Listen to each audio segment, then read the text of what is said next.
Marvel's Silver Age introduced far more than just iconic heroes. It also created dozens of characters that time almost forgot. During an era of wild creativity and constant experimentation, Marvel launched heroes, villains, and supporting figures that seemed destined for bigger things. But as the universe evolved, many were quietly pushed aside, overshadowed by more successful creations, or left behind by changing trends. They weren't necessarily bad characters, most simply never found a lasting place in Marvel's future. Decades later, they survive mainly as obscure footnotes in comic history. But which ones faded the furthest? Here are 10 Silver Age characters Marvel wants you to forget. At number 10 is Asbestos Man. Orson Karloff, the notorious Asbestos Man, officially debuted during Marvel's foundational Silver Age in Strange Tales issue 111 in 1963. The issue was plotted by Stan Lee, scripted by Ernest Hart under the pen name H. Huntley, and drawn by Dick Ayers. A brilliant analytical chemist, Karloff invented a super asbestos formula that rendered him impervious to fire.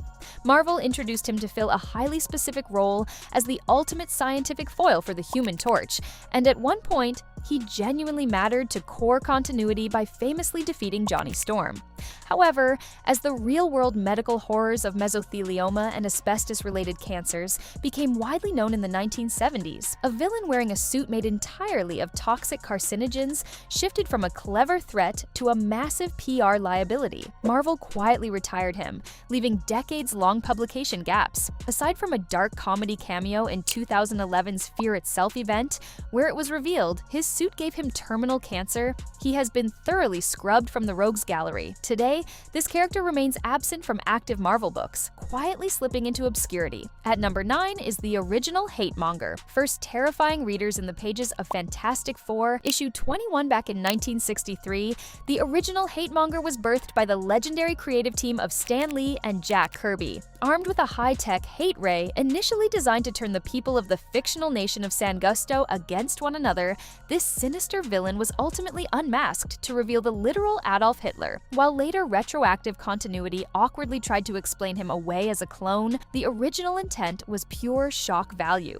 During the 1960s, he served as a recurring menace, clashing directly with the Fantastic Four and Nick Fury to symbolize the lingering dangers of real-world fascism. Eventually, having a literal Nazi dictator running around in a purple hood became far too controversial and grim for mainstream superhero storytelling. Editors purposely distanced the Marvel universe from such historical atrocities, pushing the mantle onto legacy villains instead. Although subsequent iterations like Josh Glenn occasionally surface, the original clone was permanently destroyed and practically banned from modern continuity. Now missing from active storylines, this once pivotal antagonist has quietly slipped out of the publisher's collective memory. At number 8 is Lucifer, introduced by Stan Lee and Jack Kirby in X-Men issue 9, bearing a cover date of January 1965. The alien conqueror Lucifer was an agent of the extraterrestrial Quist race. Initially, this mastermind was positioned as Professor Charles Xavier's ultimate nemesis. In a flashback sequence during issue 20,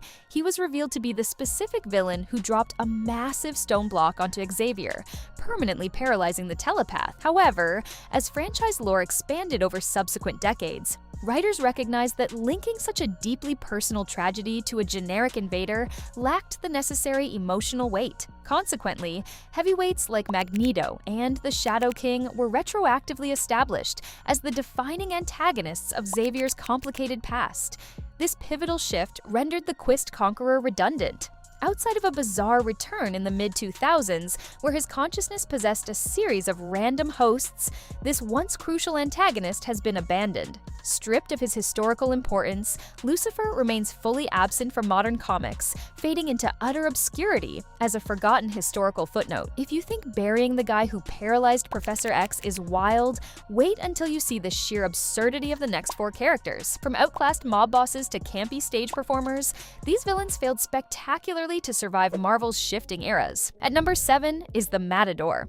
Manuel Eleganto strutted onto the comic scene in the pages of Daredevil issue 5 in 1964, written by Stan Lee with art by penciler Wally Wood. Originally a disgraced bullfighter who pivoted to a criminal lifestyle, the Matador utilized immense physical agility alongside a distracting red cape to battle the man without fear across Hell's Kitchen. Serving as an early, frequent foe for Matt Murdock, his hyper-agile combat tactics heavily tested the blind hero's radar sense. However, when Frank Miller took the creative reins during the late 1970s and 1980s, the publication famously transitioned toward a much darker, gritty, ninja noir aesthetic. A flamboyant swordsman in traditional Spanish garb simply clashed with this brutal street-level atmosphere, leading to his swift replacement by lethal threats like the Hand, Bullseye, and Kingpin. Relegated to functioning as a persistent joke in modern eras, often spotted drinking at dive bars for washed-up criminals or effortlessly pummeled by rookies, this once prominent adversary has now vanished. At number 6 is Dr. Droom. Debuting in Amazing Adventures issue 1 in June 1961, months before Fantastic Four officially launched Marvel's Silver Age, Anthony Droom was conceptualized by Stan Lee, Jack Kirby, and Steve Ditko as a prototype for the Sorcerer Supreme. Before Stephen Strange donned his cloak, this white American physician traveled to a Tibetan monastery to learn the mystic arts. However, his origin featured a glaringly problematic element.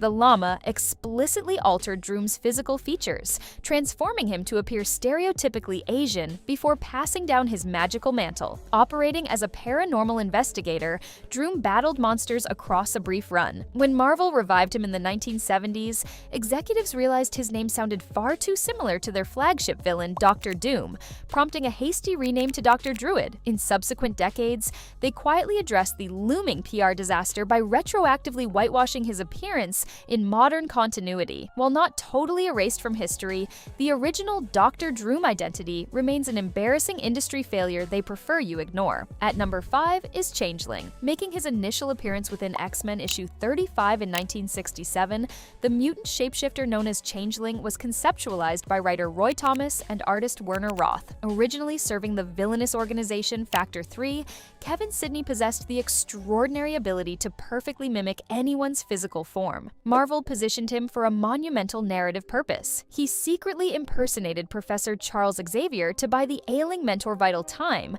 ultimately sacrificing his own life to become the first heroic mutant to technically die in action. Despite this crucial contribution to early continuity, his legacy was quickly gone. Furthermore, his early demise meant he remained absent during the franchise's explosive comic revival in the 1970s and 80s. But the real erasure happened when Fox developed the 1990s X-Men animated series. Marvel hit a massive legal wall. DC Comics held the competing trademark for Changeling via the Teen Titans Beast Boy. Barred from using his original name on television, Marvel was forced to rebrand him as the comedic Morph for the cartoon. The original mainline imposter faded away completely, leaving his foundational sacrifice largely forgotten by modern audiences today. At number 4 is the Masked Marauder. Frank Farnham, the Masked Marauder, was introduced by Stan Lee and John Romita Sr. inside the 16th issue of Daredevil in 1966. As a prominent leader within the Magia crime syndicate, he donned an armored helmet that fired blinding optical blasts. Serving as an early contender for total control over the New York City underworld, this mob boss frequently clashed with vigilante heroes like Spider-Man and Matt Murdock, even orchestrating a temporary alliance to defeat them. However, his status as a major threat took an irreparable hit alongside the subsequent arrival of Wilson Fisk. The Kingpin executed the ruthless crime lord persona much more effectively, bypassing the need for a convoluted secret identity or a ridiculous costume. This immediately rendered Farnham obsolete. For the past 40 years, the disgraced mobster has been confined to prison cells or silent background cameos during large antagonist gatherings. Thus, the former aspiring Kingpin is missing from contemporary publications, vanishing into irrelevance. But now, we are entering the absolute graveyard of continuity with our final 3 entries. These aren't just goofy gimmicks. These are foundational, history-altering threats that Marvel actively scrubbed from existence. At number 3 is the original Ghost Rider. Riding to the publisher's catalog, within the premiere issue of Ghost Rider in 1967, Carter Slade was brought to life by Gary Friedrich, Roy Thomas, and Dick Ayers. Long before demonic motorcycles existed, this frontier vigilante wore a phosphor-dusted white ensemble to project a supernatural aura, terrified 19th century outlaws, and rode a loyal pale steed. He served a prominent function within the company's burgeoning Western comic division, capitalizing on the immense popularity of cowboy adventures during that specific era. However, the cultural zeitgeist eventually pivoted aggressively toward contemporary superhero action.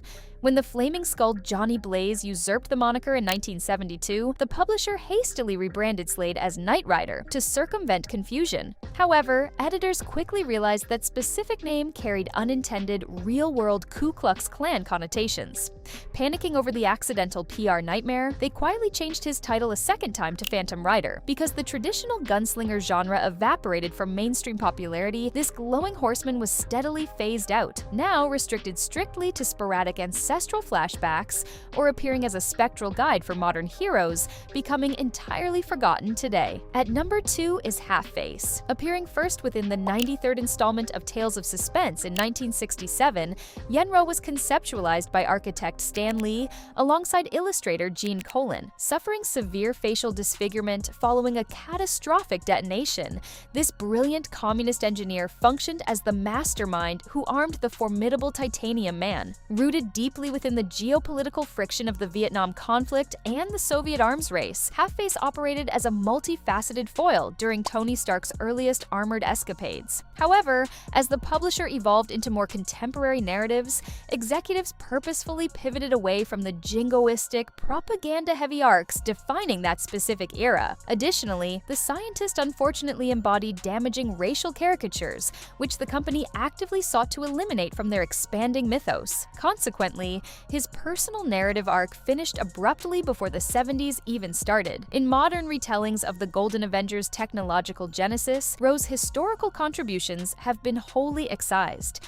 Left behind as a relic of outdated ideological battles, this scarred inventor remains forgotten by everyone today. At number 1, the Space Phantom. Making his debut inside the second issue of Avengers during 1963, the extraterrestrial shapeshifter known as the Space Phantom was brought to life by Stan Lee and Jack Kirby. By assuming the forms of various founding members, he expertly sowed enough discord and paranoia to trick the Hulk into permanently abandoning the squad. This alien acted as a foundational catalyst for the shifting roster of heroes, weaponizing internal mistrust to fracture them almost immediately. Unfortunately, early lore expansions severely convoluted his history by establishing that he was merely a subordinate of Immortus, further detailing that numerous identical phantoms resided within the dimension of limbo. This retroactive complexity made him far too confusing to utilize as a standalone antagonist, prompting creators to default to Kang the Conqueror instead. Stripped of his unique individuality and demoted to serving as a disposable minor minion, the original manipulator faded from modern storytelling. He is now left behind as an obscure, discarded historical continuity footnote. These Silver Age characters deserve another look. Comment your favorite forgotten name, press the subscribe button, and turn on notifications.